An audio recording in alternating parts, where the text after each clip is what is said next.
ಕೊಡಬೇಕು ಅಂತಕ್ಕಂಥ ಆಹ್ವಾನವನ್ನು ನಿಮ್ಮ ಸಮಿತಿಯವರಿಂದ ಬಂದಾಗ ಬಹಳ ಸಂತೋಷವಾಯಿತು. ಶರಣ ಚಿಂತನೆ, ಶರಣ ತತ್ವದ ಪ್ರತಿಪಾದಕನಾಗಿರ್ತಕ್ಕಂಥ ಈ ವಿಜಯ ಮಹಾಂತೇಶ್ವರ ಮಠದ, ಕರಿಸಿದ್ದೇಶ್ವರ ಮಠದ ಇಂತಹ ಪವಿತ್ರ ಕಾರ್ಯದಲ್ಲಿ ಪಾಲ್ಗೊಳ್ಳೋದು ಅಂತ ಹೇಳಿದರೆ ಅದೊಂದು ಪೂರ್ವಜನ್ಮದ ಪುಣ್ಯ ಅಂತ ನಾನು ಭಾವಿಸ್ಕೊಳ್ತೇನೆ. ಅಂತಹ ಪವಿತ್ರ ಕಾರ್ಯಕ್ಕೆ ಅವಕಾಶ ಮಾಡಿಕೊಟ್ಟಿರ್ತಕ್ಕಂಥ ಯಹನಂ ಸಾಗರದ ಜಾತ್ರಾ ಸಮಿತಿಯ ಎಲ್ಲ ಹಿರಿಯರಿಗೆ, ಯುವಕರಿಗೆ, ತಾಯಂದಿರಿಗೆ ವಂದನೆಗಳನ್ನು, ನಮನಗಳನ್ನು ಸಲ್ಲಿಸ್ತೇನೆ.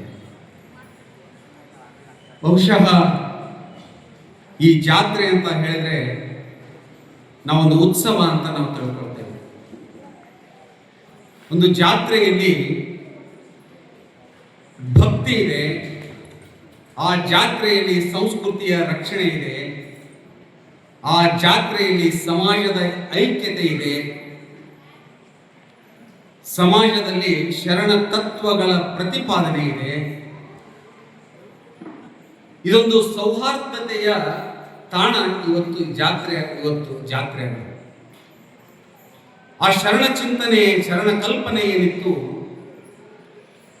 ಎಲ್ಲರೂ ಕೂಡ ಒಗ್ಗಟ್ಟಿನಿಂದ ಸಹಬಾಳ್ವೆಯನ್ನ ಬದುಕಬೇಕು ಅಂತಕ್ಕಂತಹ ಮಹದಾಶೆ ಏನಿತ್ತು, ಈ ಜಾತ್ರೆ ನಮ್ಮ ಜೀವನದ ಯಾತ್ರೋತ್ಸವದ ಮಾರ್ಗದರ್ಶಕವಾಗ್ತದೆ ಅಂತಕ್ಕಂಥ. ಈ ಜಾತ್ರೆಗಳಲ್ಲಿ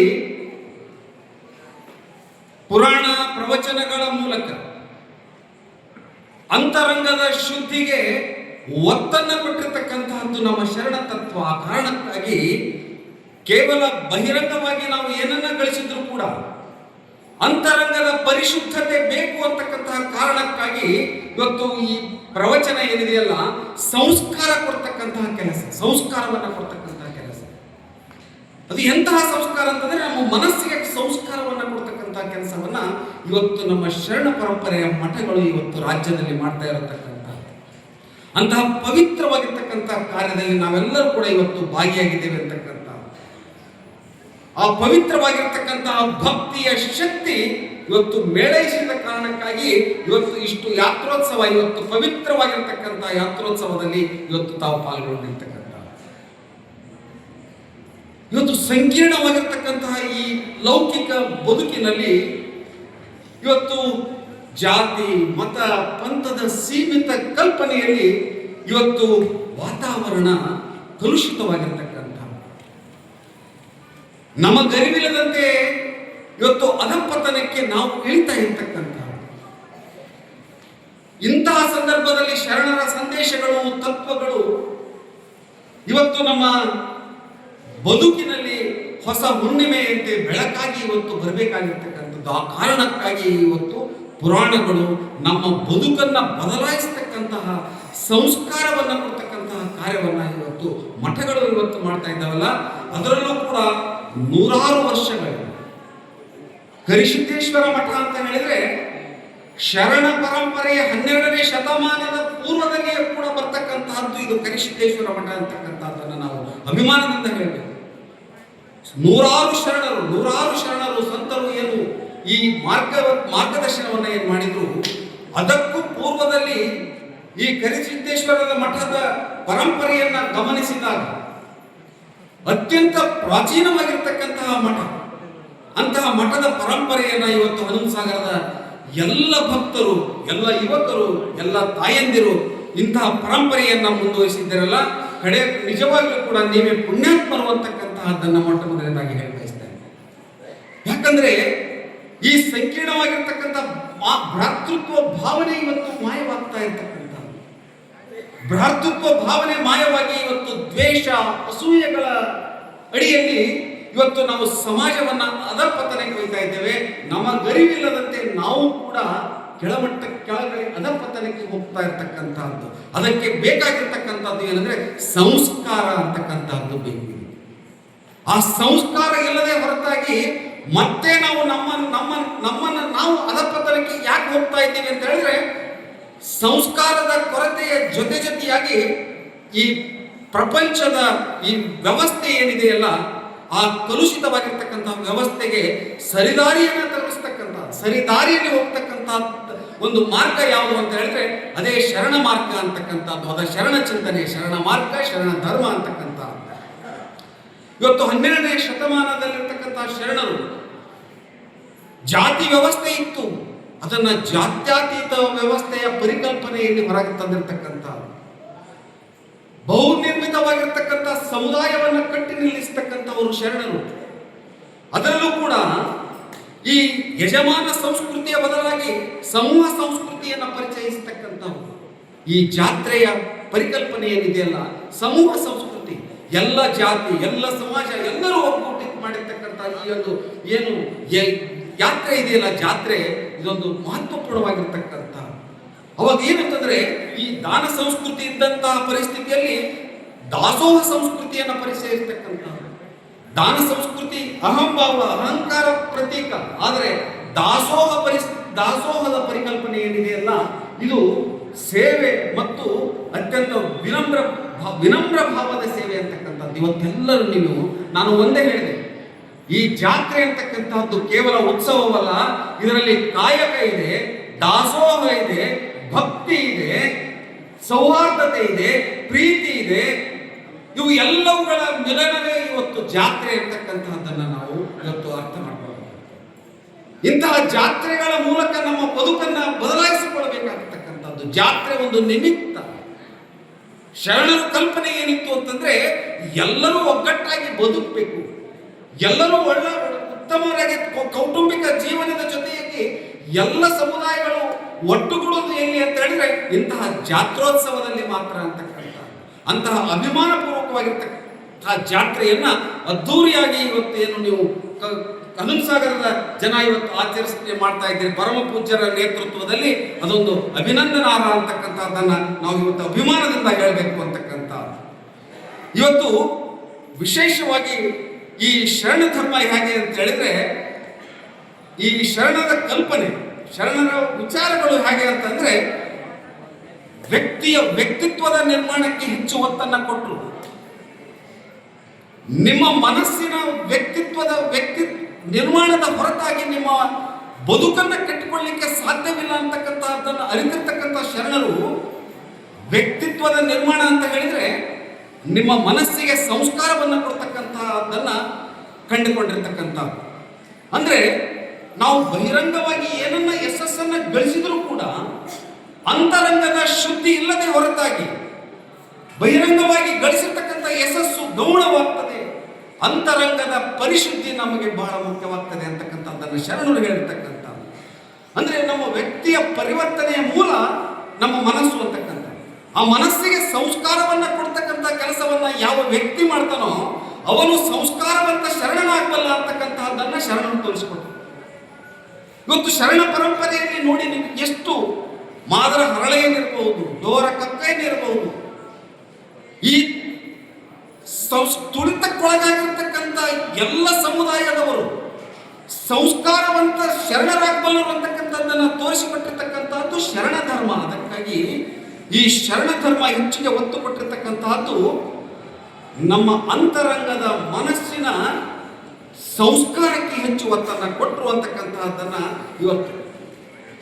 ಇವತ್ತು ಯಾಕೆ ಸಂಸ್ಕಾರ ಬೇಕು ಅಂತ ಹೇಳಿದ್ರೆ, ನಮ್ಮ ಮನಸ್ಸಿಗೆ ಏನಾದರೂ ಕೆಟ್ಟ ಆಲೋಚನೆಗಳಾಗಿರ್ಬೋದು, ಕೆಟ್ಟ ವಿಚಾರಗಳಾಗಿರ್ಬೋದು, ಇವೆಲ್ಲ ಹುಟ್ಟೋದು ಎಲ್ಲಿಂದ? ನಮ್ಮ ಮನಸ್ಸಿನಿಂದ. ಕೆಟ್ಟ ಆಲೋಚನೆಗಳಾಗಿರಬಹುದು, ಹೊಟ್ಟೆ ಕಿಚ್ಚು, ವೈರತ್ವ, ದ್ವೇಷ, ಇವು ಎಲ್ಲವುಗಳಿಗೂ ಹುಟ್ಟೋದು ಕೂಡ ಆ ಮನಸ್ಸಿನಿಂದ ಅಂತಕ್ಕಂಥ.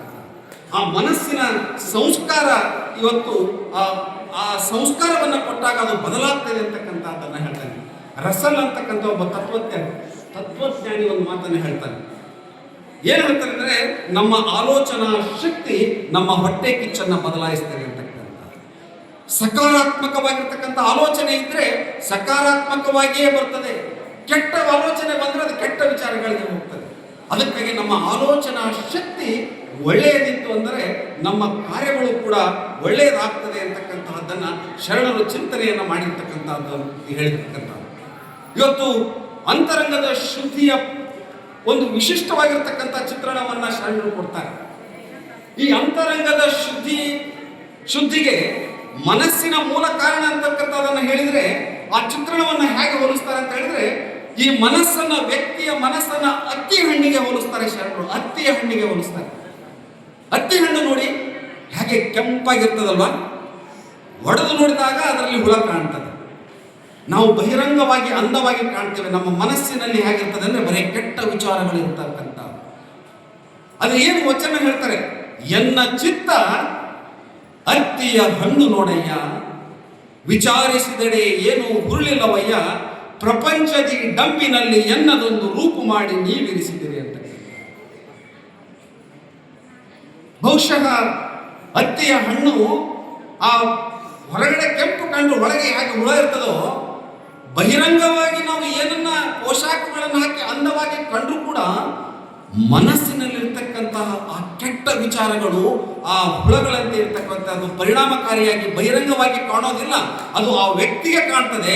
ಅದಕ್ಕಾಗಿ ಅಂತರಂಗದ ಶುದ್ಧಿಗೆ ಸಂಸ್ಕಾರ ಬೇಕು ಅಂತಕ್ಕಂಥದ್ದು ಇವತ್ತು ನಮ್ಮ ಶರಣ ಪರಂಪರೆಯ ಮಠಗಳು ಇವತ್ತು ತಮ್ಮೆಲ್ಲರನ್ನ ಇವತ್ತು ಇಂತಹ ಪುರಾಣಗಳ ಮೂಲಕ ಸಂಸ್ಕಾರವನ್ನ ಕೊಡ್ತಕ್ಕಂಥ ಕೆಲಸಗಳನ್ನ ಮಾಡ್ತಾ ಇರ್ತಕ್ಕಂಥ ಶರಣರು ಮತ್ತೆ ಮುಂದೆ ಹೇಳ್ತಾರೆ, ಈ ಮನಸ್ಸು ಚಂಚಲವಾಗಿರ್ತಕ್ಕಂತಹದ್ದು ಅಂತಕ್ಕಂಥದ್ದು ಹೇಳ್ತಾರೆ. ಹೆಂಗೆ ಅಂದ್ರೆ ಮರ್ಕಟಕ್ಕೆ ಹೋಲಿಸ್ತಾರೆ. ಮರ್ಕಟ ಅಂತ ಹೇಳಿದ್ರೆ ಕೋತಿ. ಹಾಗೆ ಕೋತಿಗೆ ಚಂಚಲ ಮನಸ್ಸು ಇರ್ತದೋ, ನಮ್ಮ ಮನಸ್ಸು ಕೂಡ ಹಾಗಿರ್ತದೆ, ಚಂಚಲವಾಗಿರ್ತಕ್ಕಂಥ ಮನಸ್ಸು. ಯಾರು ಆ ಮನಸ್ಸನ್ನ ಹಿಡಿದಿಟ್ಟುಕೊಂಡು ಸಂಸಾರದಲ್ಲಿ, ಕುಟುಂಬದಲ್ಲಿ, ಸಮಾಜದಲ್ಲಿ ಆ ನಿಗ್ರಹಿಸಿ ಕಾರ್ಯವನ್ನು ನಿರ್ವಹಿಸ್ತಾರೋ ಅವನು ಸಂಸ್ಕಾರವಂತ ಶರಣನಾಗ್ತಾರೆ. ಆ ಕಾರಣಕ್ಕಾಗಿ ಆ ಮರ್ಕಟಕ್ಕೆ ಹೋಲಿಸಿ ಆ ಚಂಚಲವಾಗಿರ್ತಕ್ಕಂತಹ ಮನಸ್ಸಿಗೆ ಸಂಸ್ಕಾರ ಬೇಕು ಅಂತಕ್ಕಂಥದ್ದನ್ನ ಶರಣರು ಹೇಳ್ತಾರೆ. ಒಂದು ವಚನದಲ್ಲಿ ಹೇಳ್ತಾರೆ ಶರಣರು, ಕೊಂಬೆಯ ಮೇಲಿನ ಮರ್ಕಟನಂತೆ ಲಂಘಿಸುವುದೆನ್ನ ಮನ, ಕೊಂಬೆಯ ಮೇಲಿನ ಮರ್ಕಟನಂತೆ ಲಂಘಿಸುವುದೆನ್ನ ಮನ, ಹೊಂದಿದಲ್ಲಿ ಹೊಂದಲೀಯದೆನ್ನ ಮನ, ನಿಮ್ಮ ಚರಣ ಕಮಲದಲ್ಲಿ ಭ್ರಮಣರಾಗಿರಿಸುವಂತಕ್ಕಂಥ. ಅಂದ್ರೆ ಈ ದೇಹ ಅಂತಕ್ಕಂತಹ ವೃಕ್ಷದಲ್ಲಿ ಈ ಇಂದ್ರಿಯಗಳೆಂಬ ಕೊಂಬೆಗಳ ಮೇಲೆ ಚಂಚಲವಾಗಿ ಮನಸ್ಸು ಇವತ್ತು ಓಡಾಡ್ತಾ ಇರ್ತಕ್ಕಂಥದ್ದನ್ನ ಹಿಡಿದಿಟ್ಕೊಳ್ಬೇಕು. ಆ ಹಿಡಿದಿಟ್ಕೊಳ್ಬೇಕು ಅಂತ ಹೇಳಿದ್ರೆ ಸಂಸ್ಕಾರವನ್ನ ಕೊಡಬೇಕು. ಸಂಸ್ಕಾರ ಅಂತಂದ್ರೆ ಒಳ್ಳೆಯ ವಿಚಾರಗಳು ಇರಬೇಕಾಗ್ತದೆ, ಒಳ್ಳೆಯ ಸಂಗತಿಗಳು, ಒಳ್ಳೆಯ ಸಂಗಾತಿಗಳು ಇರಬೇಕಾಗ್ತದೆ, ಒಳ್ಳೆಯ ಕಾರ್ಯಗಳು, ಕ್ರಿಯೆಗಳು ಇರಬೇಕಾಗ್ತದೆ. ಅಂದಾಗ ಮಾತ್ರ ನಮ್ಮ ಮನಸ್ಸು ನಮ್ಮಲ್ಲಿ ಹಿಡಿದುಕೊಳ್ಳಕ್ಕೆ, ಜಯಿಸಿಕೊಳ್ಳಿಕ್ಕೆ ಸಾಧ್ಯವಾಗ್ತದೆ. ಯಾಕೆ ಇವತ್ತು ಸಿಟ್ಟು, ಕ್ರೋಧ, ವೈರತ್ವ ಇವೆಲ್ಲವುಗಳು ಬರ್ತವೆ ಅಂತಂದ್ರೆ ಸಂಸ್ಕಾರದ ಕೊರತೆ ಅಂತಕ್ಕಂಥದ್ದು. ಮತ್ತು ಸೀಮಿತವಾಗಿರ್ತಕ್ಕಂಥ ವಿಚಾರಗಳನ್ನು ಬಹುದೊಡ್ಡದಾಗಿ ಮಾಡಿ ಇವತ್ತು ಕುಟುಂಬ ವ್ಯವಸ್ಥೆಯಲ್ಲೂ ಕೂಡ ಅವಿಭಕ್ತ ಕುಟುಂಬಗಳು ವಿಭಕ್ತ ಕುಟುಂಬಗಳಾಗಿ, ದೊಡ್ಡ ದೊಡ್ಡ ಕುಟುಂಬಗಳು ಹೇಗಾಗ್ಬಿಟ್ಟಿದೆ ಅಂದ್ರೆ ಚಿಕ್ಕ ಚಿಕ್ಕ ಕುಟುಂಬಗಳಾಗಿ ಇವತ್ತು ನಾವು ಹೊಡೆದುಕೊಂಡು ಇರ್ತಕ್ಕಂಥ. ಇದು ಸಂಸ್ಕಾರದ ಕೊರತೆ. ಕುಟುಂಬದ ಎಲ್ಲರೂ ಕೂಡ ಚಿಂತನೆ ಮಾಡ್ತಕ್ಕಂಥ ಒಳ್ಳೆಯ ಸಕಾರಾತ್ಮಕ ವಿಚಾರಗಳು ಬಂದಾಗ ನಿಮ್ಮಲ್ಲಿ ಕುಟುಂಬದಲ್ಲಿಯೂ ಕೂಡ ಸಕಾರಾತ್ಮಕ ವಿಚಾರಗಳು ಬರ್ತದೆ ಅಂತಕ್ಕಂಥ. ಇವತ್ತು ಲೌಕಿಕವಾಗಿರಬಹುದು, ಇವತ್ತು ಪ್ರಾಪಂಚಿಕ ಈ ವಿಚಾರಗಳಲ್ಲಿ ಆ ಸಂದರ್ಭದಲ್ಲೂ ಕೂಡ ಇವತ್ತು ನಿಮ್ಮ ವ್ಯಾವಹಾರಿಕ ವಿಚಾರದಲ್ಲಿ ಯಾವುದೇ ಇರಲಿ, ಕುಟುಂಬದ ವಿಚಾರ ಇರಬಹುದು, ವ್ಯಾವಹಾರಿಕ ವಿಚಾರದಲ್ಲಿರಬಹುದು, ಮನಸ್ಸಿನ ಏಕಾಗ್ರತೆ ಬಹಳ ಮುಖ್ಯ ಅಂತಕ್ಕಂಥ. ಆ ಮನಸ್ಸಿಗೆ ಏಕಾಗ್ರತೆಗೆ ಸಂಸ್ಕಾರವನ್ನು ಕೊಡ್ತಕ್ಕಂಥ ಕೆಲಸವನ್ನ ಮಾಡಿದವರು ಯಾರು ಅಂತಂದ್ರೆ 12ನೇ ಶತಮಾನದ ಶರಣರು ಅಂತಕ್ಕಂಥದ್ದನ್ನ ಇವತ್ತು ನಾವೆಲ್ಲರೂ ಕೂಡ ಗಮನಿಸಬೇಕಾಗ್ತದೆ ಅಂತಕ್ಕಂಥ. ಅದರಲ್ಲಿ ಈ ಸಂಸ್ಕಾರವನ್ನು ಕೊಡದೆ ಹೋದಂಥ ಸಂದರ್ಭಗಳಿಗೆ ಮನಸ್ಸು ಹೇಗಿದೆ ಅಂತ ಹೇಳಿದ್ರೆ ಬಹುಶಃ ಇದೇನು ಜಡವಸ್ತು ಏನು ಅಂತಕ್ಕಂಥ ಪ್ರಶ್ನೆ. ಯಾವತ್ತೂ ಈ ಮನಸ್ಸು ಏನಿದೆಯಲ್ಲ ಇದೊಂದು ಕ್ರಿಯಾಶೀಲ ಚೈತನ್ಯದ ಚಿಲುಮೆ ಅಂತಕ್ಕಂಥದ್ದನ್ನು ನಾವೆಲ್ಲರೂ ಅರ್ಥಕೊಳ್ಬೇಕು. ಯಾವ ರೀತಿ ಅದಕ್ಕೆ ಸಂಸ್ಕಾರವನ್ನು ಕೊಡ್ತೀವಿ, ಯಾವ ರೀತಿಯಾಗಿ ಅದಕ್ಕೆ ಮಾರ್ಗದರ್ಶನವನ್ನು ತೋರ್ತೀವಿ, ನಮ್ಮ ಬದುಕು ಕೂಡ ಹಾಗೆ ಆಗ್ತದೆ ಅಂತಕ್ಕಂಥದ್ದು ಬಹಳ ಗಂಭೀರವಾಗಿ ನಾವು ಅದನ್ನ ಪರಿಗಣಿಸಬೇಕಾಗ್ತದೆ. ಮತ್ತೆ ಶರಣರು ಹೇಳ್ತಾರೆ, ಈ ಒಂದು ವಚನದಲ್ಲಿ ಹೇಳ್ತಾರೆ, ನಾಯಿಗೆ ಹೋಲಿಸ್ತಾರೆ. ನೋಡಿ ಹೇಳ್ತೀನಿ, ಮೊದಲು ಅತ್ತಿ ಹಣ್ಣಿಗೆ ಹೋಲಿಸಿದ್ರು, ಎರಡನೇದು ಮರ್ಕಟಕ್ಕೆ ಕೋತಿಗೆ ಹೋಲಿಸ್ತಾರೆ. ಮತ್ತೊಂದು ವಚನದಲ್ಲಿ ಹೇಳ್ತಾರೆ ಈ ಮನಸ್ಸು ಹೇಗೆ ಅಂತ ಹೇಳಿದ್ರೆ ಸೊಣಗ ಅಂತಕ್ಕಂಥದ್ದು. ಸೊಣಗ ಅಂತ ಹೇಳಿದ್ರೆ ನಾಯಿ. ಒಂದು ಪಲ್ಲಕ್ಕಿಯಲ್ಲಿ ಒಂದು ನಾಯಿಯನ್ನ ಕರೆದುಕೊಂಡು ಹೊರಟಿದ್ರಂತೆ. ಆ ಎಲುಬನ್ನು ನೋಡಿರ್ತಕ್ಕಂಥ ನಾಯಿ ಒಂದು ಎಲುಬು ನೋಡ್ಬಿಡ್ತದೆ. ನನ್ನನ್ನ ಪಲ್ಲಕ್ಕಿಯಲ್ಲಿ ಕರ್ಕೊಂಡು ಹೊರಟಿದ್ದಾರೆ ಅಂತಕ್ಕಂಥ ಕಲ್ಪನೆಯೂ ಕೂಡ ಅಲ್ಲಿ ಇರೋದಿಲ್ಲ. ಅದಕ್ಕೆ ಜಂಗನೆ ಅಂತ ಜಿಗಿದು ಬಿಟ್ಟು ಆ ಎಲುಬಿಗೆ ಹೋಗ್ತದೆ. ಅದು ಅದರ ಸ್ವಭಾವ. ಆದದ್ದು ಕೆಟ್ಟ ವಿಚಾರಗಳಿಗೂ ಕೂಡ ಹೋಗ್ತಕ್ಕಂಥದ್ದು. ನಮ್ಮ ಮನಸ್ಸು ಕೂಡ ನಾವು ಯಾವ ಹುದ್ದೆಯಲ್ಲಿದ್ದೇವೆ, ಯಾವ ಕುಟುಂಬದಲ್ಲಿದ್ದೇವೆ, ನನ್ನ ಬದುಕು ಹೇಗಿದೆ, ನಾನು ಸಾರ್ವಜನಿಕ ಜೊತೆಯಾಗಿ ಆಗಿದ್ದೇನೆ, ನಾನು ಕೆಟ್ಟ ವಿಚಾರಗಳನ್ನು ಮಾಡಬೇಕು ಬೇಡ ಅಂತಕ್ಕಂಥದ್ದನ್ನು ವಿಚಾರ ಮಾಡದೆ ನಮ್ಮ ಮನಸ್ಸು ಏನ್ ಮಾಡ್ತದೆ ಅಂದ್ರೆ ಆ ಸೊಣಗನ ರೀತಿಯಲ್ಲಿ ಕೆಟ್ಟ ವಿಚಾರಗಳಿಗೆ ಹೋಗ್ತದೆ ಹೊರತಾಗಿ ಸರಿದಾರಿಗೆ ಹೋಗೋದಿಲ್ಲ ಅಂತಕ್ಕಂಥದ್ದು. ಅದಕ್ಕಾಗಿ ಹೇಳ್ತಾರೆ, ಅಂದಣವ ನೇರಿದ ಸೊಣಗನಂತೆ ಕಂಡಡೆ ಬಿಡದು ಮುನ್ನಿ ಸ್ವಭಾವವನ್ನು. ಎಂತ ಅದ್ಭುತ ನೋಡಿರ್ತದೆ. ಅಂದಣ ಅಂತ ಹೇಳಿದ್ರೆ ಮೆರವಣಿಗೆಯಲ್ಲಿ ಕರ್ಕೊಂಡು ಹೋಗಿರ್ತಕ್ಕಂಥ ಒಂದು ನಾಯಿ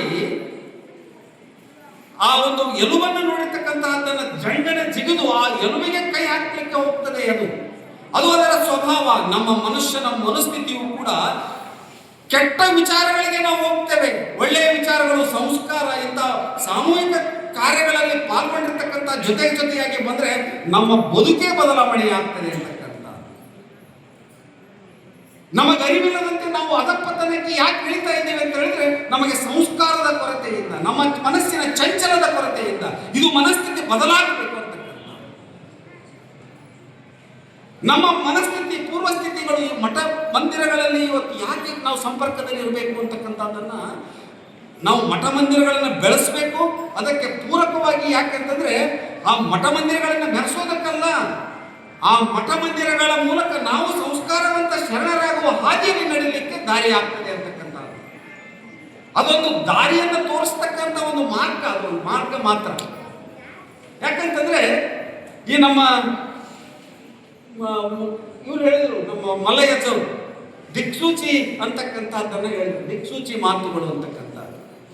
ದಿಕ್ಸೂಚಿ ಅಂತ ಹೇಳಿದ್ರೆ ಕನ್ನಡದಲ್ಲಿ ಕಂಪಾಸ್ ಅಂತ ಕರಿತೀವಿ ನಾವು. ಕನ್ನಡದಲ್ಲಿ ಕಂಪಾಸ್ ಅಂದ್ರೆ ದಿಕ್ಕನ್ನು ತೋರಿಸ್ತಕ್ಕಂಥ ಅದೊಂದು ಆಧಾರ.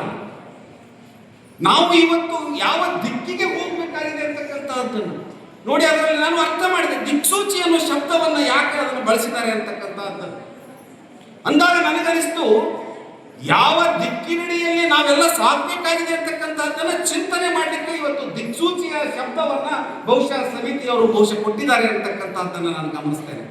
ಆದ್ದರಿಂದ ಆ ದಿಕ್ಸೂಚಿಯ ವಿಷಯವಾಗಿ ಒಂದು ಮಾತನ್ನ ಬರ್ತದೆ. ದಿಕ್ಸೂಚಿ ಅಂತ ಹೇಳಿದ್ರೆ ಈ ವ್ಯಕ್ತಿ ಮತ್ತು ಸಮಾಜ ಸರಿಯಾದ ದಾರಿಯಲ್ಲಿ ಸಾಗಲು ನೆರವಾಗ್ತಕ್ಕಂಥ ಮೌಲ್ಯಗಳು, ನೈತಿಕತೆ, ಭಕ್ತಿ, ಶರಣ ಚಿಂತನೆಯನ್ನ ಸಾಧಿಸುವಂತ ತೋರಿಸ್ತಕ್ಕಂಥ ಇದೊಂದು ರೂಪಕ ಅಂತ ನಾನು ಭಾವಿಸಿಕೊಳ್ತೇನೆ. ಆ ಕಾರಣಕ್ಕಾಗಿ ಇದೊಂದು ದಿಕ್ಸೂಚಿ ಎನ್ನುವ ಶಬ್ದವನ್ನ ಬಳಸಿದ್ದಾರೆ ಅಂತಕ್ಕಂಥದ್ದು. ಆ ಚಿಂತನೆಯಲ್ಲಿ ನಮ್ಮ ಚಿಂತನೆ ಆಗಬೇಕು, ನಮ್ಮ ನಡೆ ಆಗಬೇಕು, ನಮ್ಮ ನುಡಿ ಆಗಬೇಕು. ಹೇಗಾಗಿದೆ ಅಂತ ಹೇಳಿದ್ರೆ ನಮ್ಮದ ನಡೆಯೊಂದು ಪರಿ, ನುಡಿಯೊಂದು ಪರಿ ಆಗ್ತಕ್ಕಂಥದ್ದು. ಅದಕ್ಕಾಗಿ ಬದುಕು ವ್ಯತ್ಯಾಸವಾಗ್ತಾ ಇದೆ. ಹಿಂದೆ ಶರಣರು ನಡೆ, ನುಡಿ, ಬದುಕು, ಬರಹವನ್ನ ಒಂದಾಗಿಸಿಕೊಂಡು ನಡೆದುಕೊಂಡ್ರು. ತಿರಸ್ಕೃತಗೊಂಡಿರ್ತಕ್ಕಂಥ ಸಮುದಾಯದವರು ಕೂಡ ಸಂಸ್ಕಾರವಂತ ಶರಣರಾಗಬಲ್ಲರು ಅಂತಕ್ಕಂಥದ್ದನ್ನು 12ನೇ ಶತಮಾನದಲ್ಲಿ ಇರ್ತಕ್ಕಂಥವ್ರು ಈಗಲೂ ಕೂಡ ತೋರಿಸಿದ್ರು. ನಮಗೆ ಯಾಕೆ ಆಗ್ತಾ ಇಲ್ಲ ಅಂತಕ್ಕಂಥದ್ದು ಇವತ್ತು ನಮಗೆ ಪ್ರಶ್ನೆ ಅಂತಕ್ಕಂಥ. ನಾವೆಲ್ಲರೂ ಕೂಡ 2 ಪದವಿಗಳನ್ನು ಪಡ್ಕೊಂಡಿರ್ತಕ್ಕಂಥದ್ದು. ಎಲ್ಲರೂ ಡಬಲ್ ಡಿಗ್ರಿ ಇದ್ದಾರೆ, ಗ್ರಾಜ್ಯುಯೇಟ್ ಇದ್ದಾರೆ ಮನೆಯಲ್ಲಿ. ಇಷ್ಟೆಲ್ಲ ಇದ್ರೂ ಕೂಡ ಯಾಕೆ ವಿಶಿಷ್ಟವಾಗಿರ್ತಕ್ಕಂಥ ವಾತಾವರಣ ಕಲುಷಿತವಾಗಿದೆ? ಕುಟುಂಬಗಳು ಒಡೆದು ಹೋಗ್ತಾ ಇರ್ತಕ್ಕಂಥ ಯಾಕೆ ಇದು ಆಗ್ತಾ ಇದೆ ಅಂತಕ್ಕಂಥದ್ದನ್ನು ನೋಡಿದಾಗ ಸಂಸ್ಕಾರದ ಕೊರತೆ ಇವತ್ತು ಕಂಡು ಬರ್ತಕ್ಕಂಥ. ನಮ್ಮ ಕುಟುಂಬದ ಎಲ್ಲ ಸದಸ್ಯರು ಇವತ್ತು ಸಂಸ್ಕಾರವಂತರಾಗಬೇಕು. ನಮ್ಮ ಬದುಕಿನಲ್ಲಿ ಹೊಸದನ್ನು ತೆಗೆದುಕೊಳ್ಬೇಕು. ಅಂದಾಗ ಮಾತ್ರ ಇವು ನಮ್ಮ ಅಂತರಂಗದ ಶುದ್ಧಿಯ ಜೊತೆಯಾಗಿ ನಮ್ಮ ಮನಸ್ಸು ನಮ್ಮ ಹಿಡಿತಕ್ಕೆ ಬರ್ತದೆ. ಆ ಕಾರಣಕ್ಕಾಗಿ ಶರಣ ಚಿಂತನೆಗಳು ಏನಿದಾವಲ್ಲ, ಇವು ಎಲ್ಲವುಗಳು ನಮ್ಮ ಅಂತರಂಗದ ಶುದ್ಧಿಗೆ ಮಾಡ್ತಕ್ಕಂತಹ ದಾರಿಗಳು ಅಂತಕ್ಕಂಥದ್ದನ್ನು. ಆ ಕಾರಣಕ್ಕಾಗಿ ಈ ಶರಣ ಚಿಂತನೆಯ ದಾರಿಯಲ್ಲಿ, ದಿಕ್ಸೂಚಿಯಲ್ಲಿ ಇವತ್ತು ನಾವು ಸಾಗಬೇಕಾಗಿರ್ತಕ್ಕಂಥ. ಆ ಕಾರಣಕ್ಕಾಗಿ ನಾವು ಆ ದಿಕ್ಸೂಚಿಯಲ್ಲಿ ಹೋಗ್ತಾ ಇಲ್ಲ, ಶರಣ ಚಿಂತನೆಯ ಹಾದಿಯಲ್ಲಿ ಹೋಗ್ತಾ ಇಲ್ಲ. ಅದಕ್ಕೆ ನಮ್ಮ ಬುದ್ಧ ಒಂದು ಮಾತನ್ನ ಹೇಳ್ತಾನೆ, ಗೌತಮ್ ಬುದ್ಧ ಒಂದು ಮಾತನ್ನ ಹೇಳ್ತಾನೆ, ಈ ಮನಸ್ಸು ಮದೋನ್ಮತ್ತ ಸಲಗದಂತೆ ಅಂತ. ಮದೋನ್ಮತ್ತ ಸಲಗ ಅಂತ ಹೇಳಿದ್ರೆ ಈ ಮದವನ್ನ ಆನಿ ಏನಿರ್ತದೆ ಅದಕ್ಕೆ ಹೋಲಿಸ್ತಾನೆ ಮನಸ್ಸನ್ನ. ಯಾವ ಕಡೆ ಎಲ್ಲಿ ಹೋಗ್ತದೋ ಗೊತ್ತಾಗೋದಿಲ್ಲ ಅಂತ. ಮದೋನ್ಮತ್ತವಾಗಿರ್ತಕ್ಕಂಥ ಸಲಗವನ್ನ ಬಳಸಬೇಕಾಗಿರ್ತಕ್ಕಂಥದ್ದು ನೀವು. ನಿಮ್ಮ ಮನಸ್ಸು ಎಲ್ಲಿರ್ತದೆ ಅದು ಅಂದ್ರೆ ಮೆದುಳು ಅದರ ಕೇಂದ್ರ ಸ್ಥಾನ. ಅದಕ್ಕೆ ಸಂಸ್ಕಾರವನ್ನು ಕೊಡಬೇಕಾಗ್ತದೆ. ಅದನ್ನು ಕೊಟ್ಟಂತ ಸಂದರ್ಭದೊಳಗೆ ನಿಮ್ಮ ಗೌತಮ ಬುದ್ಧ ಏನ್ ಹೇಳ್ತಾನೆ, ಆ ಮದೋನ್ಮತ್ತ ಸಲಗ ಅಂತ ಹೇಳ್ತಾನೆ. ಅದಕ್ಕೆ ಏನು ಪರಿಹಾರ ಅಂತ ಹೇಳಿದ್ರೆ, ಪರಿಹಾರ ಏನು ಹೇಳ್ತಾರೆ ಅಂದ್ರೆ ಅದಕ್ಕೆ ಬೇಕಾಗಿರ್ತಕ್ಕಂತಹದ್ದು ಈ ಧಾರ್ಮಿಕತೆಯ ಸಂಸ್ಕಾರ ಬೇಕಾಗಿರ್ತಕ್ಕಂಥದ್ದು, ಭಕ್ತಿಯ ಶಕ್ತಿ ಅದಕ್ಕೆ ಬೇಕಾಗಿರ್ತಕ್ಕಂಥದ್ದು ಅಂತ ಹೇಳ್ತಾರೆ. ಆ ಕಾರಣಕ್ಕಾಗಿ ಇವತ್ತು ಈ ಅಂತರಂಗ ಶುದ್ಧಿ ಮತ್ತು ಈ ಆತ್ಮವಿಶ್ವಾಸ ಇವು ಎರಡೂಗಳು ನಮ್ಮ ಬದುಕಿನ ದಾರಿಯನ್ನ ಮಾಡಿಕೊಳ್ಬೇಕು ಅಂತಕ್ಕಂಥದ್ದು. ಅದರಲ್ಲೂ ಮುಖ್ಯವಾಗಿ ಈ ಶರಣ ಚಿಂತನೆ ಅಂತ ಹೇಳಿದ್ರೆ ಅದೇನು ಕೈಲಾಸಕ್ಕೆ ಹೋಗಿ ತಪಸ್ಸು ಮಾಡಬರ್ಬೇಕಾಗಿಲ್ಲ. ಶರಣ ಚಿಂತನೆ ಅತ್ಯಂತ ಸರಳ ಮಾರ್ಗವಾಗಿರ್ತಕ್ಕಂಥ. ಹಸಿದವನಿಗೆ ಒಂದು ತುತ್ತು ಕೈ ಅನ್ನವನ್ನ ನಿನ್ನ ಪ್ರಸಾದದಲ್ಲಿ ಕೊಟ್ಟು ಬಿಡು, ಅದೇ ದಾಸೋಹ. ಹಸಿದವನಿಗೆ ಒಂದು ತುತ್ತು ಅನ್ನವನ್ನ ನಿನ್ನ ತುತ್ತಿನಲ್ಲೇ ಒಂದು ತುತ್ತು ಕೊಟ್ಟು ಬಿಡು, ಅದು ದಾಸೋಹ ಪರಿಕಲ್ಪನೆ. ಇಡೀ ವ್ಯವಸ್ಥೆಯನ್ನ ಅದರಲ್ಲಿ ಒಂದು ಲೈನಲ್ಲಿ ಹೇಳ್ತಕ್ಕಂಥ ಶರಣ ಹೇಳ್ತಾರೆ. ಯಾರು ನೊಂದಿರ್ತಾರೆ, ಯಾರು ಕಣ್ಣೀರನ್ನು ಹಾಕ್ತಾರೆ, ಅಂತವರ ಕಣ್ಣೀರ ಒರೆಸುವ ಕೆಲಸವನ್ನ ನಿನ್ನ ಕೈಯಿಂದ ಮಾಡು, ಅದೇ ದಯೆ ಅಂತಕ್ಕಂಥ. ಇಷ್ಟಲಿಂಗ ಪೂಜೆ, ನಿನ್ನ ಇಷ್ಟಲಿಂಗ ಪೂಜೆಯನ್ನ ನಿನಗೆ ಸರಿಯಲ್ಲಿದ್ದನ್ನ ಕೈಯಲ್ಲಿ ಇಷ್ಟಲಿಂಗ ಪೂಜೆಯನ್ನ ಮಾಡಿ ನಿನ್ನ ಭಕ್ತಿಯನ್ನ ಅದರ ಜೊತೆಗೆ ಹಂಚಿಕೋ, ಅದೇ ಭಕ್ತಿ ಅಂತಕ್ಕಂಥದ್ದನ್ನ ಹೇಳಿದರು. ದಾಸೋಹ ಮತ್ತು ಪ್ರಮುಖವಾಗಿ ನೀವು ಯಾವುದೇ ಕಾಯಕ ಮಾಡಿ ಶರಣರು ಹೇಳಿರ್ತಕ್ಕಂತಹದ್ದು ತನು ಮನ ಬಳಸಿ, ಅಂದ್ರೆ ನಮ್ಮ ತನುವನ್ನ, ದೇಹವನ್ನ, ಮನಸ್ಸನ್ನ ಬಳಸಿ ಪ್ರಾಮಾಣಿಕವಾಗಿ ಗಳಿಸಿ ತಂದು ಮಾಡತಕ್ಕಂತಹದ್ದು ನಿಜವಾದ ಕಾಯಕ ಅಂತಕ್ಕಂಥದ್ದನ್ನ ಹೇಳಿರ್ತಕ್ಕಂಥ. ನಾವು ಕಾಯಕಕ್ಕೆ ಯಾಕೆ ಮಾಡ್ತಾ ಇದ್ದೀವಿ ಅಂತಂದ್ರೆ ದಿಢೀರನೇ ಶ್ರೀಮಂತರಾಗಬೇಕು. ಏನು ಮಾಡಬೇಕು? ದಿಢೀರನೇ ಶ್ರೀಮಂತರಂದ್ರೆ ಅಡ್ಡದಾರಿಗೆ ಮಾರ್ಗ ಅಂತ. ಈ ಬದುಕಿನಲ್ಲಿ ಶರಣರ ತತ್ವಗಳು ಏನಿದಾವಲ್ಲ, ದಾಸೋಹ, ಕಾಯಕ, ದಯೆ ಮತ್ತು ಭಕ್ತಿ, ಇವುಗಳ ಸಂಕ್ಷಿಪ್ತ ಅರ್ಥವನ್ನ ನಾವು ತಿಳಿದುಕೊಂಡ್ಬಿಟ್ರೆ ಅಂತಂದ್ರೆ ಶರಣರ ಹಾದಿಯಲ್ಲಿ ನಾವು ಸಾಕ್ತಾ ಇದ್ದೀವಿ ಅಂತಕ್ಕಂಥದ್ದು ನಮಗೆಲ್ಲರಿಗೂ ಕೂಡ ನಮ್ಮ ಬದುಕಿನ ಪರಿವರ್ತನೆಯ ಹಾದಿ ಆಗ್ತದೆ ಅಂತಕ್ಕಂಥ. ನಾವು ಅದನ್ನು ಬಿಟ್ಟುಬಿಟ್ಟಿದ್ದೇವೆ ಅಂತಕ್ಕಂಥ. ನಾವು ಏನ್ ಮಾಡ್ತಾ ಇದ್ದೀವಿ ಅಂತ ಹೇಳಿದ್ರೆ, ಇವತ್ತು ಕೃಷಿ ಅಂತಂದ್ರೆ ಒಕ್ಕಲುತನ, ನಿರ್ಲಕ್ಷ್ಯತನ. ನಾವು ಏನೋ ರಿಯಲ್ ಎಸ್ಟೇಟ್ ಮಾಡಿಬಿಟ್ರೆ ಒಮ್ಮೆಲೆ ಆಗ್ಬಿಡ್ತದೆ ಅಂತಕ್ಕಂಥ, ಅಥವಾ ಇನ್ನೂ ಏನೋ ಬೇರೆ ಉದ್ಯೋಗಗಳನ್ನ ಹೋಗ್ಬಿಡ್ತಕ್ಕಂಥದ್ದು, ನಮ್ಮ ಮೂಲ ಉದ್ಯೋಗಗಳನ್ನ ಇವತ್ತು ಬರೀತಕ್ಕಂಥದ್ದು. ಆದ್ರೆ ಶರಣರು ಏನ್ ಹೇಳ್ತಾರೆ ಅಂತ ಹೇಳಿದ್ರೆ, ಕೃಷಿ ಕೃತ್ಯ ಆವ ಕಾಯಕವಾದುಡೇನು, ಕೃಷಿ ಕೃತ್ಯ ಆವ ಕಾಯಕವಾದುಡೇನು, ತನು ಮನ ಗಳಿಸಿ ತಂದು ಆ ಸದ್ಭಕ್ತನ ದಾಸೋಹ ಮಾಡುವ ಪಾದವ ತೋರಯ್ಯ ತಂದೆ ಅಂತಕ್ಕಂಥದ್ದನ್ನು ನೋಡಿ ಎಷ್ಟು ಹೇಳ್ತಾರೆ. ತನು ಮನವನ್ನ, ತನ್ನ ದೇಹವನ್ನ, ಮನಸ್ಸನ್ನ ಪ್ರಾಮಾಣಿಕವಾಗಿ ದುಡಿದು ತಂದಿರತಕ್ಕಂಥದ್ದನ್ನ ದಾಸೋಹಕ್ಕೆ ಅರ್ಪಿಸಿದ್ರೆ ಅದು ನಿಜವಾದ ದಾಸೋಹ, ಅದು ನಿಜವಾದ ದಾಸೋಹದ ಪರಿಕಲ್ಪನೆ ಅಂತಕ್ಕಂಥದ್ದನ್ನ ಹೇಳ್ತಾರೆ ಶರಣರು ಅಂತಕ್ಕಂಥದ್ದು. ಆ ಕಾರಣಕ್ಕಾಗಿ ಅದು ಎಂಥದಿರಬೇಕು ಅಂತ ಹೇಳಿದ್ರೆ, ಸತ್ಯ ಶುದ್ಧ ಕಾಯಕದ ದ್ರವ್ಯದಲ್ಲಿ ಚಿತ್ತ ವಿಚ್ಛಿನ್ನವಾಗದಿರಬೇಕು ಅಂತಕ್ಕಂಥ. ಚಿತ್ತ ಅಂತ ಹೇಳಿದ್ರೆ ಮನಸ್ಸು, ಅಹಂಕಾರ ಬರಬಾರ್ದು. ನಿಮ್ಮ ದುಡಿತದಲ್ಲಿರ್ತಕ್ಕಂತಹದ್ದನ್ನ ಸೇವೆಯನ್ನು ಏನು ಮಾಡ್ತೀರಿ, ನಿಮ್ಮ ಚಿತ್ತ ವಿಚ್ಛಿನ್ನವಾಗಿರಬೇಕು. ನೋಡು, 12ನೇ ಶತಮಾನದಲ್ಲಿಯ ಶರಣರು ಏನು ಸಂದೇಶವನ್ನು ಕೊಟ್ಟಿರ್ತಕ್ಕಂಥದ್ದು, ಪ್ರಸ್ತುತವಾಗಿ ನಾವು ಚಿಂತನೆಯನ್ನು ಮಾಡ್ತಕ್ಕಂತಹದ್ದನ್ನ ಅನಿವಾರ್ಯತೆ ಯಾಕೆ ಬಂದಿದೆ ಅಂತ ಹೇಳಿದ್ರೆ, ಇವತ್ತು ನೊಂದಿರ್ತಕ್ಕಂಥ ನೂರಾರು ಜನ ಇವತ್ತು ಇರ್ತಕ್ಕಂಥವ್ರು. ಅಂಥವರಿಗೆ ನೀವು ನಿಮ್ಮ ಪಾಲ್ಗೊಳ್ಳುವಿಕೆ, ನಿಮ್ಮ ಸಹಕಾರ, ಅವರ ಒಂದು ಸಾಂತ್ವನದ ಧ್ವನಿ ಬಹುಶಃ ಅವರ ಬದುಕನ್ನು ಬದಲಾಯಿಸ್ತಾರೆ. ಅಂತಹ ಕಾರ್ಯದಲ್ಲಿ, ಪವಿತ್ರ ಕಾರ್ಯದಲ್ಲಿ ಇವತ್ತು ನೀವು ಭಾಗಿಯಾಗಬೇಕು ಅಂತಕ್ಕಂಥದ್ದನ್ನು. ಅಂದ್ರೆ ಈ ಯಾಕೆ ಮಾಡಿದ್ರೆ ಅಂತಂದ್ರೆ, ಶಿವಪೂಜೆಯನ್ನು ಮೂಲಿ ಚಂದಯ್ಯವನ್ನು ಮಾತನಾಡ್ತಾನೆ ಈ ಕಾಯಕದ ದೃಷ್ಟಿಯಲ್ಲಿ. ಭಾವಶುದ್ಧ ಕಾಯಕದಿಂದ ಬಂದುದನ್ನ ಗುರುಲಿಂಗ ಜಂಗಮನ ಸೇವೆಗೆ ವಿನಿಯೋಗಿಸುವುದೇ ಶಿವಪೂಜೆ ಅಂತಕ್ಕಂಥದ್ದು.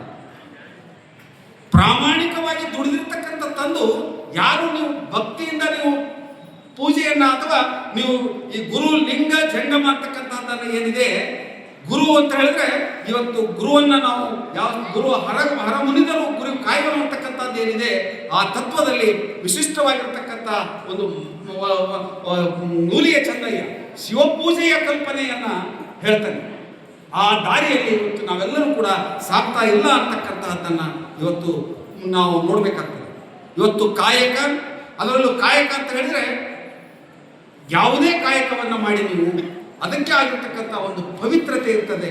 ಆ ಪವಿತ್ರವಾಗಿರ್ತಕ್ಕಂಥ ಕಾಯಕದಲ್ಲಿ ಇವತ್ತು ನಿರತನಾದರೂ ಕೂಡ ದೇವರು ಬಂದರೂ ಕೂಡ ನಿನ್ನ ಕಾಯಕವನ್ನ ಅದರ ಗೌರವವನ್ನ ಮರಿಬಾರದು ಅಂತಕ್ಕಂಥದ್ದನ್ನು ಹೇಳ್ತಾರೆ.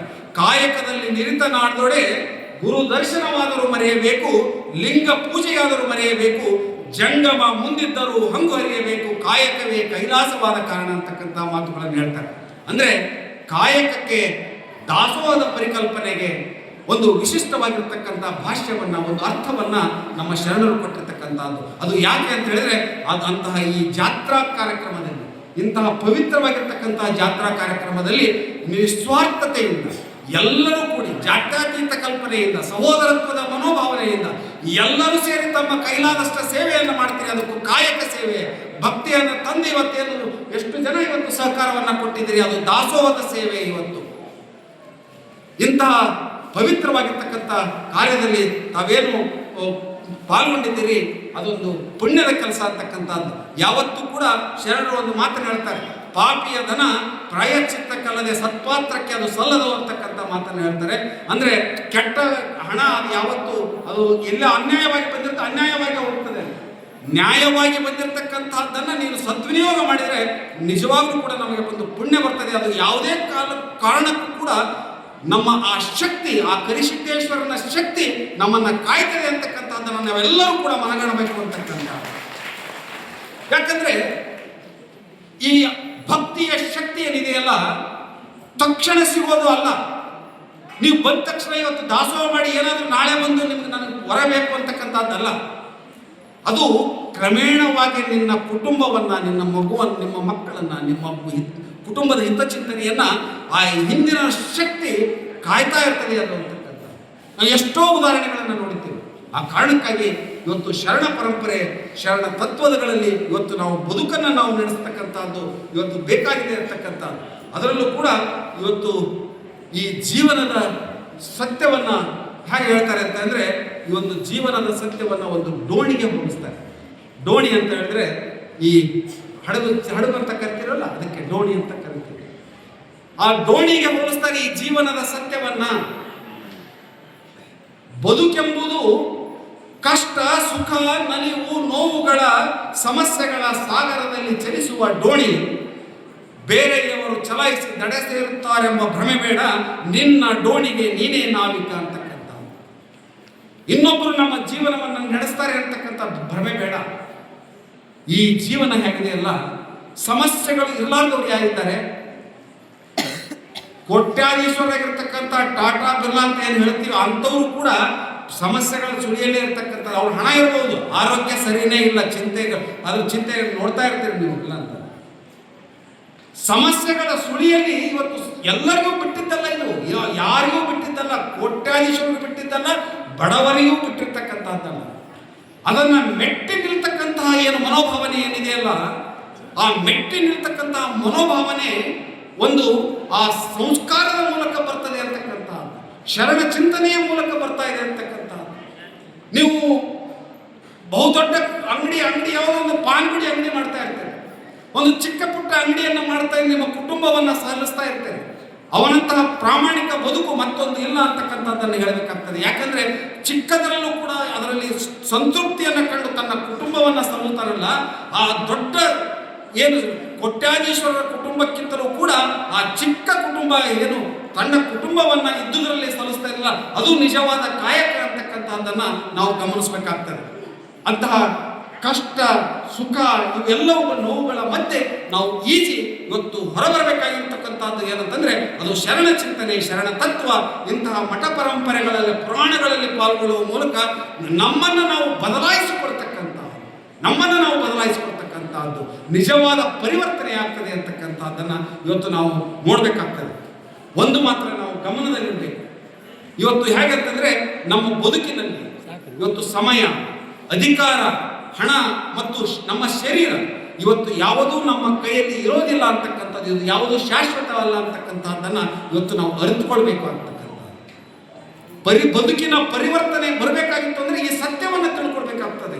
ನಮ್ಮ ಪರವಾಗಿ ಇರ್ತಕ್ಕಂಥದ್ದು ಯಾವುದು ಅಂತ ಹೇಳಿದ್ರೆ ಒಳ್ಳೆಯ ನಡತೆ, ಒಳ್ಳೆಯ ಗುಣ, ಒಳ್ಳೆಯ ನಮ್ಮ ಪರಂಪರೆಯ ನಮ್ಮ ಬದುಕು ಹೇಗಿರ್ತದೆ ಅಂತಂದ್ರೆ ಶಾಶ್ವತವಾಗಿ ನೀವು ಇಲ್ಲದ್ರೂ ಕೂಡ ನಿಮ್ಮನ್ನ ನೆನೆಸ್ಕೊಳ್ತಕ್ಕಂಥದ್ದು ಇರ್ತದೆ ಅಂತಕ್ಕಂಥದ್ದು.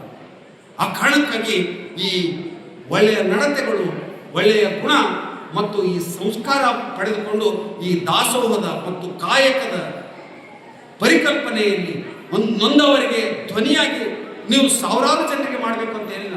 ಎಷ್ಟು ನಿನ್ನ ಕೈಲಿ ಸಾಧ್ಯವಾದಷ್ಟು ಒಂದು ಸತ್ಕಾರ್ಯವನ್ನು ನೀನು ಮಾಡಿದೀರಿ ಅಂತಂದ್ರೆ ಅದು ಬದುಕಿನ ಪರಿವರ್ತನೆಯ ಹಾದಿಯಲ್ಲಿ ನೀವೆಲ್ಲ ಸಾಗ್ತಾ ಇದ್ದೀರಿ ಅಂತಕ್ಕಂಥದ್ದು ಸಾಧ್ಯವಾಗ ಅದನ್ನು ಗಮನಿಸಬೇಕಾಗ್ತದೆ. ಇವತ್ತು ಕುಟುಂಬ ವ್ಯವಸ್ಥೆಯಲ್ಲಿ ಇವತ್ತು ತಾಯಿಯಂದಿರು, ಇವತ್ತು ಎಲ್ಲ ಹಿರಿಯರಿರ್ತಕ್ಕಂಥದ್ದು ಯಾವ ಕಲ್ಪನೆ ಇತ್ತು ನಮ್ಮ ಹಿರಿಯರ ಹಿಂದಿನ ಕಲ್ಪನೆ. ಪ್ರತಿ ಕುಟುಂಬಗಳು ಅದು ಯಾವುದೇ ಜಾತಿ, ಅಕ್ಕ, ಕಾಕ, ಮಾವ ಅಂತಕ್ಕಂಥದ್ದನ್ನು ಶಬ್ದಗಳನ್ನೇ ಬಳಸ್ತಾ ಇತ್ತು. ಯಾರೇ ಇಲ್ಲವು ಅದು ಜಾತಿ ಸೂಚಕವಾಗಿರೋದಿಲ್ಲ. ಸಂಬಂಧಗಳು ಅತ್ಯಂತ ಕೌಟುಂಬಿಕ ಸಂಬಂಧಗಳು ಇದ್ದು ಅಂತಕ್ಕಂಥದ್ದು. ಆ ಕೌಟುಂಬಿಕ ಸಂಬಂಧಗಳನ್ನು ಯಾಕೆ ನಾವು ಕಂಡುಕೊಳ್ತಾ ಇದ್ದೇವೆ? ಆ ಕೌಟುಂಬಿಕ ಕೊಂಡಿಯನ್ನ ಮತ್ತೆ ಕೂಡಿಸ್ಬೇಕಾಗಿರ್ತಕ್ಕಂಥದ್ದು ಯಾವುದು ಅಂತಂದ್ರೆ ಇವತ್ತು ಈ ಜಾತ್ರಾ ಮಹೋತ್ಸವದ ಇಲ್ಲಿ ಮಾತ್ರ ಇವತ್ತು ಇಂಥ ಸಂಸ್ಕಾರದಿಂದ, ಇಂಥ ಪುರಾಣ ನಾವು ಕೇಳುವುದರಿಂದ ಇವತ್ತು ನಮ್ಮ ಮನಸ್ಸಿನ ಪರಿವರ್ತನೆಯ ಮೂಲಕ ನಮ್ಮ ಬದುಕನ್ನು ಬದಲಾವಣೆ ಮಾಡಿಕೊಳ್ಳಲಿಕ್ಕೆ ಸಾಧ್ಯವಿದೆ ಅಂತಕ್ಕಂಥ ಮಾತುಗಳನ್ನು ಸಂದರ್ಭದಲ್ಲಿ ಹೇಳ್ತೇನೆ.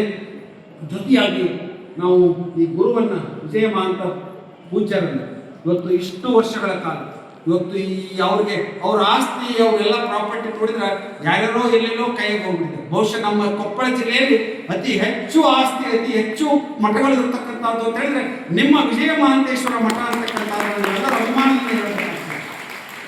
ಆದ್ರೆ ಒಂದು ನೋವಿನ ಸಂಗತಿ ಅಂತ ಹೇಳಿದ್ರೆ ಆ ಎಲ್ಲ ಆಸ್ತಿಗಳು, ಅವೆಲ್ಲ ಪರಂಪರೆಗಳು, ಅವೆಲ್ಲ ಅವರ ಆ ಮಠಗಳ ಆಸ್ತಿಗಳು ಇವತ್ತು ಯಾವ್ಯಾವ ಪರಂಪರೆಗಳಿರ್ತಕ್ಕಂಥ ನೂರಾರು ಎಕರೆಗಳಿರ್ತಕ್ಕಂಥ ಅದು ಅನಾವಶ್ಯಕವಾಗಿ ಮಠದ ಹೆಸರಿನಲ್ಲಿ ಇರ್ತಕ್ಕಂಥದ್ದು ಇದ್ರೂ ಕೂಡ ಯಾರೋ ಅದನ್ನು ಕಬಳಿಸಿರ್ತಕ್ಕಂಥದ್ದು. ಆದರೆ ಮಠದಲ್ಲಿ ಆಸ್ತಿಯನ್ನು ಉಳಿಸ್ಕೊಂಡು ಈ ನಿಮ್ಮ ಅನುಸಾರವನ್ನ ಒಂದು ಹೊಸ ದೊಡ್ಡ ಸಂಸ್ಥೆ ಮಾಡಬಹುದು. ಈ ಮಠವನ್ನು ದೊಡ್ಡ ಇದರಲ್ಲಿ ಬೆಳೆಸಲಿಕ್ಕೆ ಅವಕಾಶ ಇರ್ತಕ್ಕಂಥದ್ದು ಅಂತ ಎಲ್ಲ ಒಂದು ಹಿರಿಯರಲ್ಲಿ ವಿನಂತಿ ಮಾಡಿಕೊಡ್ತೇನೆ. ಆ ಮಠದ ಎಲ್ಲ ಆಸ್ತಿಗಳನ್ನು ಹಿರಿಯರು ಎಂಬ ಒಂದು ಸಮಿತಿಯನ್ನು ಮಾಡ್ಕೊಳ್ಳಿ. ಆ ಸಮಿತಿಯನ್ನು ಮಾಡಿಕೊಂಡು ಆ ಮಠದ ಆಸ್ತಿಯನ್ನು ಉಳಿಸ್ಲಿಕ್ಕೆ ಆ ಪರಮ ಪೂಜ್ಯರ ಒಂದು ಏನು ಆ ಆಶೆ ಇದೆ. ಯಾಕಂದ್ರೆ ಅವ್ರ ನಿಸ್ವಾರ್ಥತೆ, ಅವ್ರು ಎಲ್ಲೂ ಹೋಗಿ ಏನು ಬೇಡೋದಲ್ಲ. ಅಜ್ಜವ್ರು ಹೋಗಿ ವಿಜಯಮಾನ ಸ್ವಾಮಿ ಹೋಗಿ ನನ್ನ ಆಸ್ತಿ ಐತೆ ಅಂತ ಕೊಡ್ರಿ ಅಂತ ಹೇಳಿ ಗಲಾಟೆ ಮಾಡೋದಿಲ್ಲ. ಅವರ ಸೌಮ್ಯತೆ ಬಹುಶಃ ನಾನು ಗಮನಿಸಿದ್ದು ಅವರ ಏನು ಈ ಆಸ್ತಿಗಳು ಏನಿದಾವಲ್ಲ, ಆ ಮಠದ ಆಸ್ತಿಗಳು, ಅದು ನಿಮ್ಮ ಸಾಮಾಜಿಕ ಆಸ್ತಿಗಳು, ನಿಮ್ಮ ಆಸ್ತಿಗಳು. ಆ ಮಠಕ್ಕೆ ಉಳಿಸ್ತಕ್ಕಂಥ ಕೆಲಸವನ್ನ ಎಲ್ಲರೂ ಕೂಡ ಚಿಂತನೆಯನ್ನು ಮಾಡಿ ಅದಕ್ಕೆ ಪೂರಕವಾಗಿ ಇವತ್ತು ನಾನು ಕೂಡ ಈಗ ಬಳ್ಳಾರಿ ವಿಭಾಗದಲ್ಲಿ ಕಾನೂನು ವಿಭಾಗದಲ್ಲಿ ಇರೋದ್ರಿಂದ ಎಷ್ಟು ಪೂರಕವಾಗಿ ನನ್ನ ಕಡೆಯಿಂದಲೂ ಕೂಡ ಸಹಕಾರವನ್ನು ಮಾಡ್ತೇನೆ ಅಂತಕ್ಕಂಥದ್ದನ್ನು. ಯಾಕಂದ್ರೆ ಗುರು ಋಣ ಅಂತಕ್ಕಂಥದ್ದು ಬಹಳ ಮುಖ್ಯ. ಗುರು ಋಣದಲ್ಲಿ 3 ಬಹಳ ಮುಖ್ಯ. ತಾಯಂದ್ರೆ ಬಹಳ ಮುಖ್ಯ. ಯಾವುದು 3 ಅಂತಂದ್ರೆ ತಾಯಿಯ ಋಣವನ್ನು ಯಾವತ್ತೂ ತೀರಿಸಲಿಕ್ಕೆ ಆಗೋದಿಲ್ಲ ಅಂತ, ಅನ್ನದ ಋಣವನ್ನು ಯಾವತ್ತೂ ತೀರಿಸಿಕೊಳ್ಳಿಕ್ಕೆ ಆಗೋದಿಲ್ಲ. ಒಂದು ತುತ್ತು ಅನ್ನವನ್ನು ನೀಡಿರ್ತಕ್ಕಂಥ ಯಾವುದೇ ಸ್ವಭಾವ ಇರಲಿ ಅದನ್ನು ಋಣವನ್ನು ತೀರಿಸಿಕೊಳ್ಳಿಕ್ಕೆ ಆಗೋದಿಲ್ಲ. 3ನೇದು ಗುರುವಿನ ಋಣ ಅಂತಕ್ಕಂಥದ್ದು ಯಾವತ್ತೂ ಇರ್ತದೆ. ನೀವು ಗುರುವಿನ ಋಣವನ್ನು ತೀರಿಸಬೇಕಾಗಿತ್ತಂದ್ರೆ ಎಲ್ಲರೂ ಕೂಡ ಇಂತಹ ಪವಿತ್ರವಾಗಿರ್ತಕ್ಕಂಥ ಈ ಕರಿಸಿದ್ದೇಶ್ವರನ ಮಠದ ಮತ್ತೆ ಆ ವೈಭವ, ಮೈಸೂರು ಸಂಸ್ಥಾನದವರು ಕೊಟ್ಟಿರ್ತಕ್ಕಂಥ ಆ ಸುಮಾರು 4-5-3 ಮಠಗಳು ಏನಿರ್ತಕ್ಕಂಥದ್ದನ್ನು ಮತ್ತೆ ಮರುಕಳಿಸಬೇಕಾದ್ರೆ ಎಲ್ಲಿ ಸಾಧ್ಯವಿದೆ? ಕಾನೂನಾತ್ಮಕವಾಗಿ ಯಾವುದೇ ರೀತಿಯಿಂದ ಇದನ್ನು ಬೇಡ, ನಾವು ಅನ್ಯಾಯವಾಗಿ ಅಲ್ಲ, ಕಾನೂನಿನ ವ್ಯಾಪ್ತಿಯಲ್ಲಿ ಅದನ್ನು ತೆಗೆದುಕೊಳ್ತಕ್ಕಂಥ ಏನು ಕೆಲಸವನ್ನ ತಾವೆಲ್ಲರೂ ಕೂಡ ಮಾಡಿದರೆ ಅದೊಂದು ಪವಿತ್ರವಾಗಿರ್ತಕ್ಕಂಥ ಗುರುಋಣ ತಾವೆಲ್ಲರೂ ಕೂಡ ಇಡೀ ಹಿರಿಯರು ತೀರಿಸಿದಂಗೆ ಆಗ್ತದೆ ಅಂತಕ್ಕಂಥ ಮಾತುಗಳನ್ನು ಈ ಸಂದರ್ಭದಲ್ಲಿ ಹೇಳ್ತಾ ಬಹುಶಃ ಒಂದು ದಿಕ್ಸೂಚಿ ನನಗೆ ಒಂದು ಶಬ್ದ ಬಳಸ್ಕೊಂಡ್ರೆ ಅದಕ್ಕೆ ದಿಕ್ಸೂಚಿ ಅನ್ನುವ ಶಬ್ದವನ್ನು ನಾನು ಶರಣರ ದಾರಿ, ಶರಣರ ಅಂತರಂಗದ ಹಾದಿಗೆ ಈ ಒಂದು ಶರಣರ ಒಂದು ತತ್ವವನ್ನು, ಅಂತರಂಗದ ಶುದ್ಧಿಯ ಒಂದು ದಿಕ್ಸೂಚಿಯ ಮಾತುಗಳನ್ನು ಈ ಸಂದರ್ಭದಲ್ಲಿ ಬಹುಶಃ ನಾನು ಹೇಳಿ ಆ ಅವಕಾಶ ಮಾಡಿಕೊಟ್ಟಿರ್ತಕ್ಕಂಥ ಈ ಒಂದು ನಮ್ಮ ಸಮಿತಿಯ ಎಲ್ಲ ಹಿರಿಯರಿಗೆ, ಹನುಮಸಾಗರದ ಎಲ್ಲ ಯುವಕರಿಗೆ, ತಾಯಂದಿರಿಗೆ ಬಹುಶಃ ನನ್ನ ಈ ತೊದಲು ನುಡಿಗಳು 4 ಮಾತುಗಳನ್ನು, ನನ್ನ ಅನಿಸಿಕೆಗಳನ್ನು ತಮ್ಮ ಮುಂದೆ ಹಂಚಿಕೊಂಡಿದ್ದೇನೆ. ಬಹುಶಃ ಯಾವ ಒಳ್ಳೆಯವು ಅವುಗಳನ್ನು ದಯವಿಟ್ಟು ಸ್ವೀಕಾರ ಮಾಡಿ ಈ ಒಂದು ಪರಿವರ್ತನೆಯ ಹಾದಿಯಲ್ಲಿ ನಾವು ನೀವೆಲ್ಲರೂ ಸಾಗೋಣ. ಬದುಕಿನ ಹೊಸತನವನ್ನು ನಾವು ಕಳ್ಕೊಳ್ಳೋಣ. ನಮ್ಮ ಕುಟುಂಬ ವ್ಯವಸ್ಥೆಯಲ್ಲಿ ಒಂದು ಕುಟುಂಬದ ವ್ಯವಸ್ಥೆಯಿಂದ ಪ್ರಾರಂಭವಾಗಲಿ, ತಾಯಂದಿರಿಂದ ಪ್ರಾರಂಭವಾಗಲಿ, ಹಿರಿಯರಿಂದ ಪ್ರಾರಂಭವಾಗಲಿ, ಯುವಕರಿಂದ ಪ್ರಾರಂಭವಾಗಲಿ. ನಮ್ಮ ಮನಸ್ಸು ಸ್ಥಿತಿಯಲ್ಲಿ ಹೇಗಬೇಕು ಅಂದರೆ ಕೆಟ್ಟ ವಿಚಾರಗಳಿಗೆ ಬಿಟ್ಟುಬಿಡೋಣ, ಹೊಸ ತತ್ವಗಳಿಗೆ. ಕೌಟುಂಬಿಕ ವ್ಯವಸ್ಥೆ ಮೊದಲು ಹೇಗಿತ್ತು, ಪ್ರೀತಿ ವಿಶ್ವಾಸದಿಂದ ನಾವು ಹೋಗುವಾಗ ಏನೂ ತೆಗೆದುಕೊಂಡು ಹೋಗೋದಿಲ್ಲ, ಬೈರಿಗಲ್ಲೇ ಹೋಗ್ತೇವೆ. ಹೋಗುವಾಗ ಎರಡೇ, ಒಂದು ಒಳ್ಳೆಯದು, ಒಂದು ಕೆಟ್ಟದು ಅಂತಕ್ಕಂಥ.